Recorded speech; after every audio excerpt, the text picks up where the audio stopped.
Actually, yun nga yung ano, no? Yun yung... Ay, Coach James. Magandang hapon.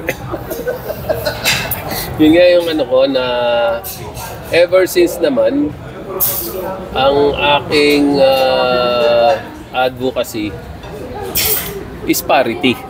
No? So, kung gusto nating exciting games, kung gusto natin na maka-engganyo pa tayo ng maraming nanonood, good old-fashioned parity, close games, makita na bakbakan talaga, makita na seryoso lahat ng teams may chance manalo, lahat ng teams gustong mag-champion. That's the good old-fashioned formula. So sa akin, that should be the direction.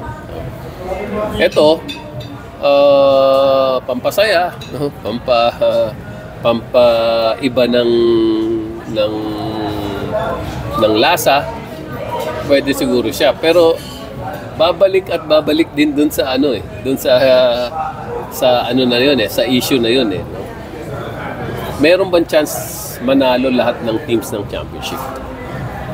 At hindi ba yun ang pinakamaganda na hindi natin alam kung sino magcha-champion every conference?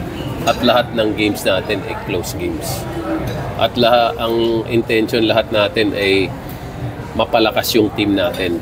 At lahat tayo sumusunod sa rules.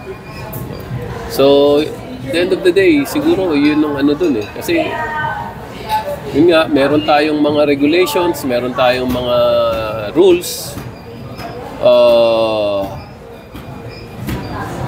We're supposed to follow those rules exactly to accomplish yung hinahanap nating parity. But somehow, somewhere, they are being skewed. No? Nai-skew sila. Kaya, every year, yung top 3